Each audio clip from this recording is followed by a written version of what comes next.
So another book that I'm utilizing in the series as we study the prophets together is a book called The Message of the Prophets by Daniel Hayes. It's an excellent historical overview that's very sensitive to key events that occurred in the lives of the prophets. And the book focuses a lot on the message of the prophets themselves, but does an excellent historical overview of the background that happened as those prophets prophesied, which is exactly what we want to get to in order to understand what those prophets were going through as they were writing those words. A great book to pick up, definitely recommend. So part of my lectures, of course, are based on material from this excellent volume.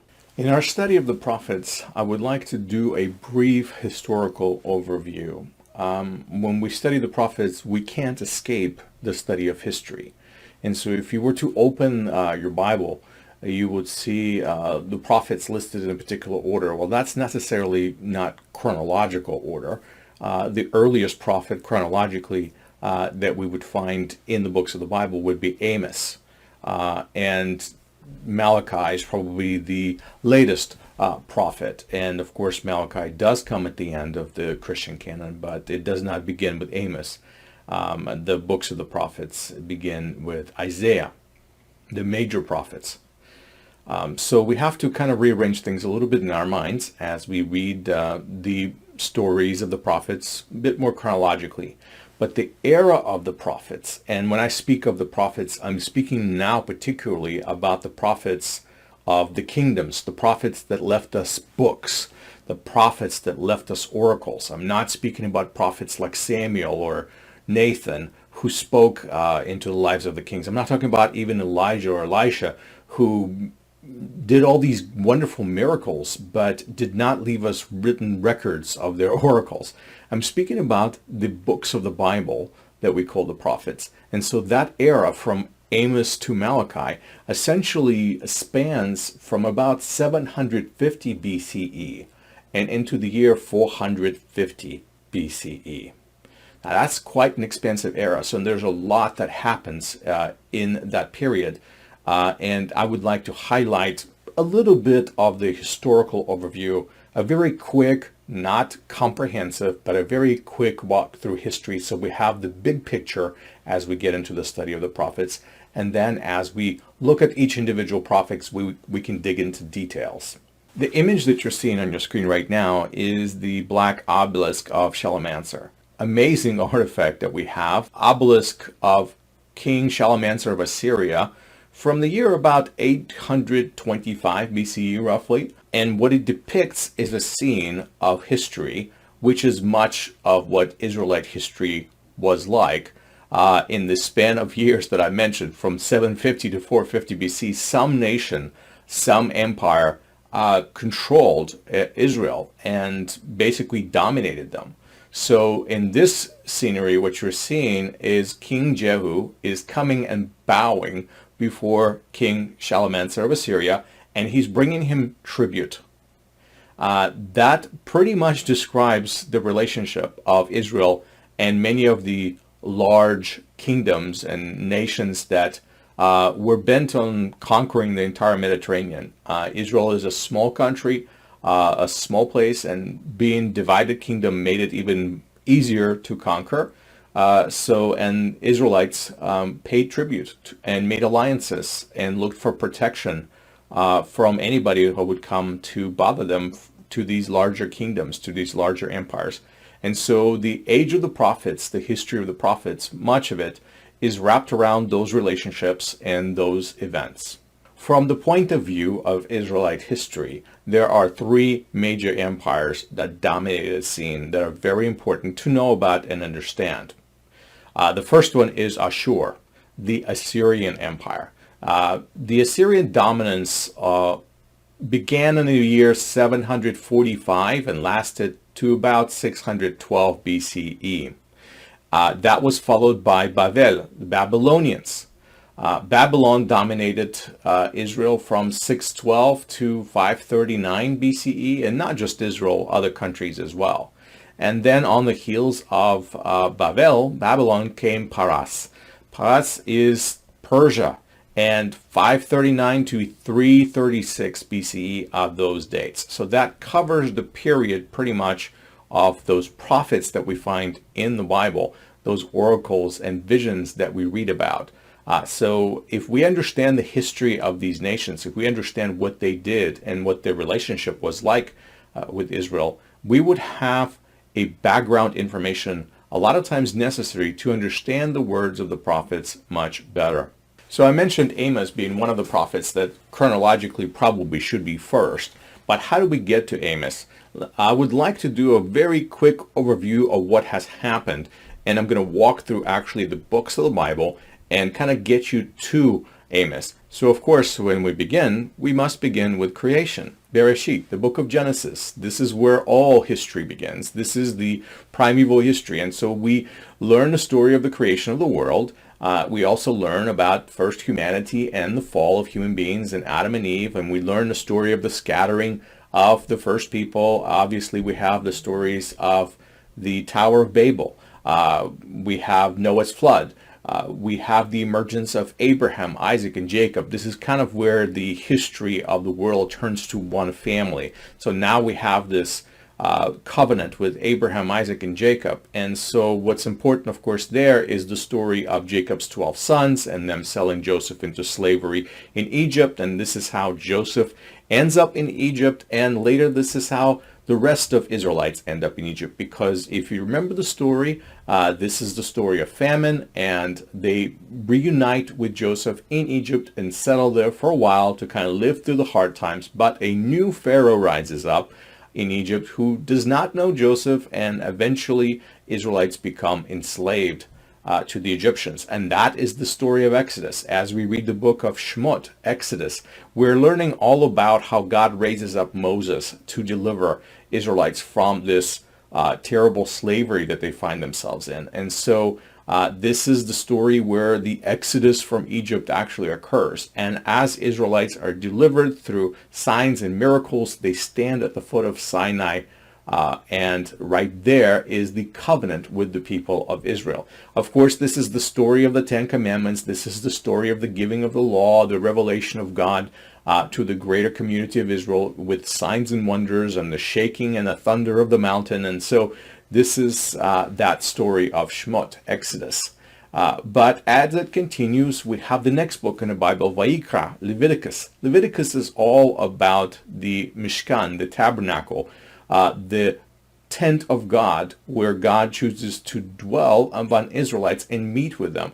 It's all the regulations about sacrifices and all the different ways of how to approach God, how to worship God, how to set up his special place. That's what the book of Leviticus is all about. Then we move on to the book of Numbers, Bamidbar. Bamidbar literally means in the wilderness. And so this is the story of how Israelites come to the very edge of the promised land. They come to the edge of Canaan. And Canaan, that land of promise, as much as they want it, they're afraid to go in, because they see the people in the land and they say they're giants. We do not think we can conquer this land. They have a lack of faith, essentially, in God's strength and power, even after all the miracles in Egypt. So God is upset with the community of Israel, and essentially he says that this entire generation will die out in wilderness. And that's what Bamidbar, Numbers, is. It's all about the community of Israel wandering in the wilderness. That generation of Egypt is dying out, and the new generation is being raised. And then we get to the book of Dvarim. Dvarim is Deuteronomy. This is where the Israelite community is once again standing at the edge of the promised land. And right there, this new generation that did not see Egypt, this new generation that was basically born and raised in the wilderness, they're ready to go in and to take that land of promise for themselves. And this is where Moses basically has a very long sermon, or actually it is a song.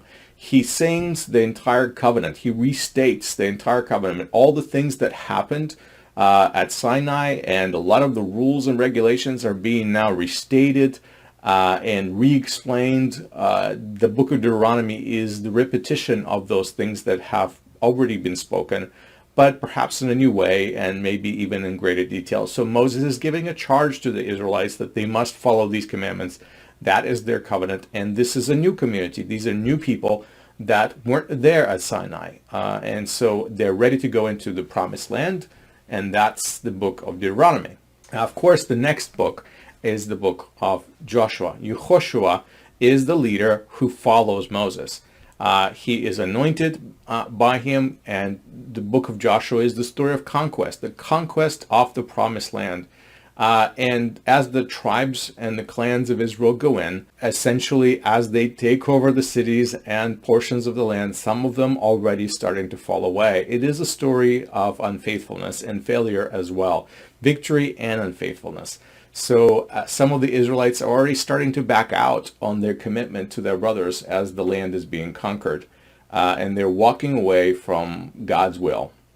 So the story of Judges, Shoftim, is the next one. And that story of Judges is a little bit fragmental. It tells you all these different stories about different people. They're not really chronological, and they're not really geographically arranged or anything like that. But these are stories that's supposed to inspire us, to show us a cycle of victories and disobedience. There, you always have these wonderful figures who come in and do wonderful things, but then in the end, it all ends up people end up being disobedient to God again. So it's really a story of this cyclical struggle of trying to be faithful and not meeting God's requirements and really failing. And so it goes on and on for a while, and then you have the book of Ruth. Ruth is a wonderful story. Some people would think is a romantic story, and perhaps it's there in the canon because it hints to the future king, because everyone knows that Ruth is the ancestor of King David. So it's all really leading up to the monarchy, because when we get to the book of Samuel, or actually have books of Samuel, we have two books, Shmuel, it is the story of the establishment of monarchy. Yes, we learn about Samuel, the prophet, the priest, the great man of God, who basically anoints the first king of Israel. This is a story of Saul and David as well. Saul and all of his glory, and then his failure, and then David also comes up on the heels of Saul, and he becomes the next king of Israel. As we continue reading, we move into the books of Kings. Kings, Malachim, is all about David's offspring, Solomon, and of course about Solomon's offspring as well. And this is where the books of Kings tell us about the divided kingdom. Now, the kingdom that David has foreseen and Solomon brought to its peak is broken up. It's broken up into two. Northern kingdom of Israel emerges, and the southern kingdom of Judah emerges, and they split up, and much of it has to do with idolatry that Solomon has brought into the land. By marrying all the foreign wives and bringing back the worship of other gods, and actually making it possible in Israel by relaxing these things, Solomon has set up the kingdom for failure. And this is the story of Kings is the story of those divided kingdoms. And then as we continue reading, of course, the Kings tells us about the fall of the northern kingdom, Samaria. The fall of Jerusalem is later to follow. And that's kind of the big history that leads us into the messages of the prophets.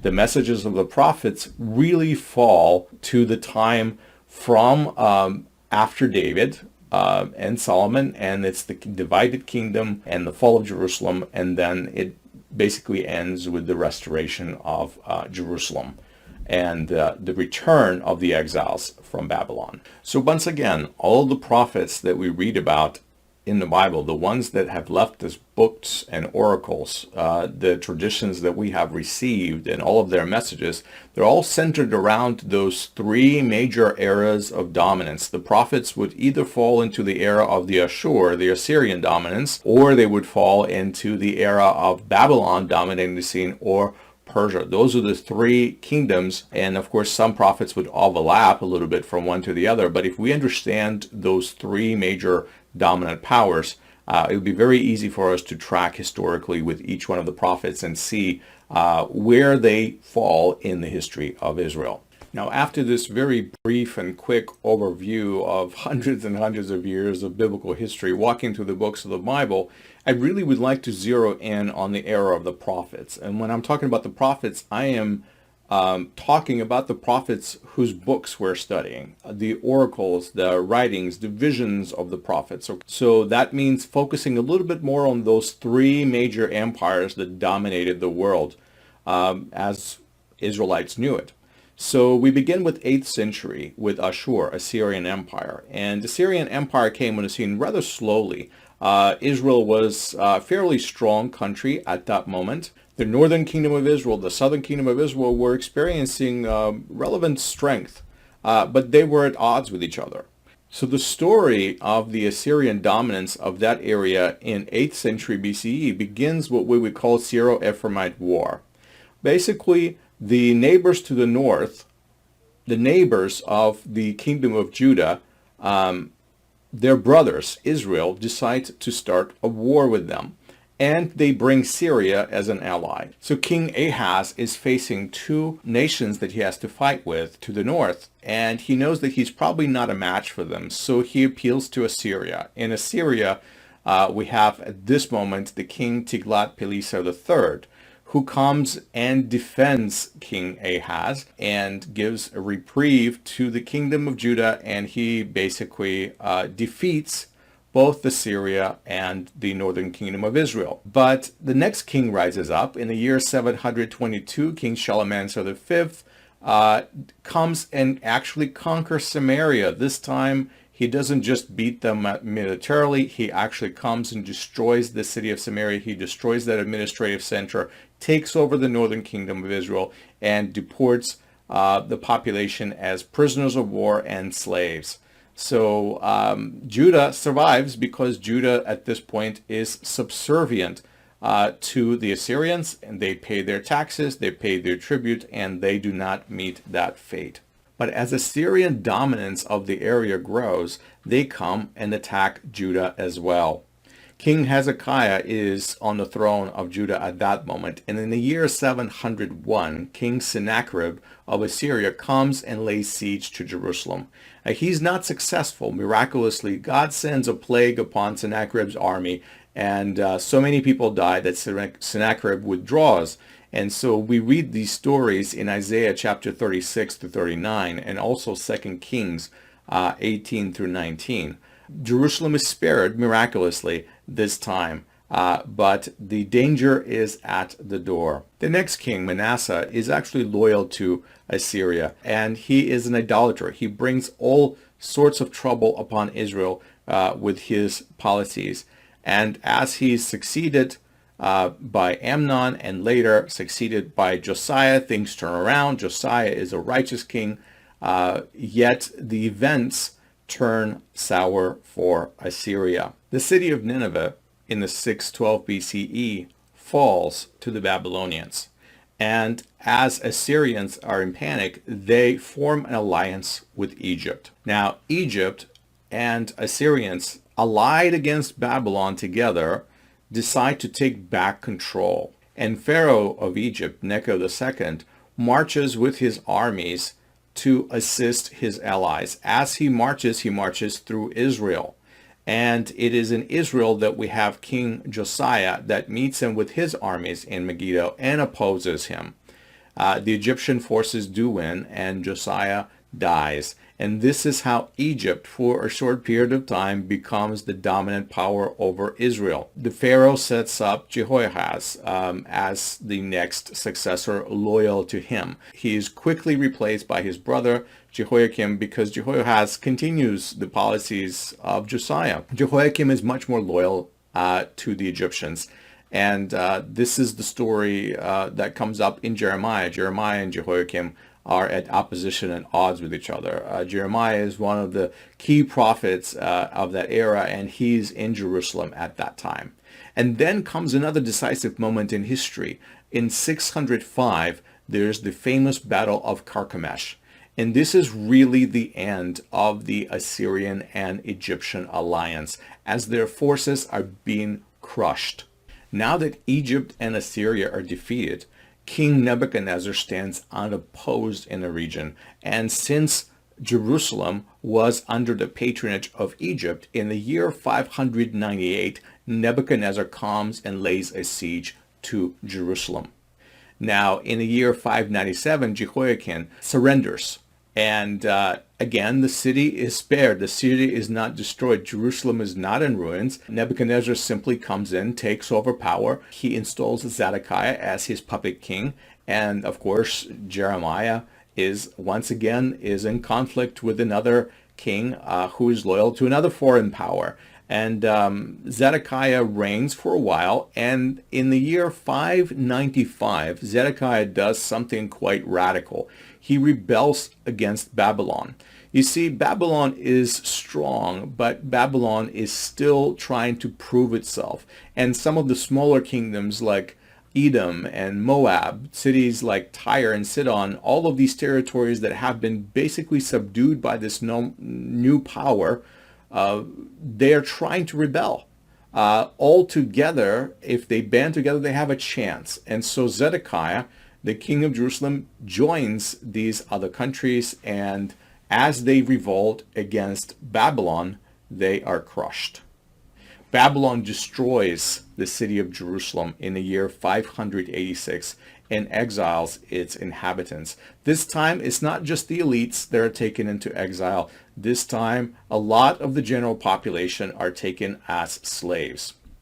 Nebuchadnezzar sets up Gedaliah as the governor. There are no kings in Jerusalem at that time, just a governor. And Gedaliah reigns for a while, but his reign is short-lived. And basically, the history of Israel from that point on becomes in complete disarray because Gedaliah is assassinated, but as all of these events develop, the death of Nebuchadnezzar really brings a decline of the Babylonian strength. In the year 552, Nebuchadnezzar dies, and his heirs are not as strong as he is. And even though the kingdom that he has conquered continues to stand for a little while, it is eventually opposed. In the 6th century BCE, Persia, Paras, rises up, and Persians conquer Babylon with very little resistance in the year 539. So in the year 538, immediately after that, King Cyrus, the Persian, he decrees the return of the exiles back to the lands where they came from. You see, Cyrus has a very different policy of controlling the conquered populations. He tries to be the benevolent king, so he returns them back to their homelands, and what he's looking from them is loyalty and tribute and taxes, not through intimidation and power, but rather through being a gracious and a kind dictator. So this is the era of Zerubbabel and Ezra and Nehemiah. This is the return of the exiles back to the land of Israel, the rebuilding of the temple. This is when the prophets such as Zechariah, Haggai, and Malachi prophesy. And so that brings us to the 6th century BCE, to that moment when the final prophet of Israel speaks. So this historical overview essentially gave you an opportunity to have a grasp on the major historical events that occurred during the lives of those prophets who wrote the very books that we read in the Bible.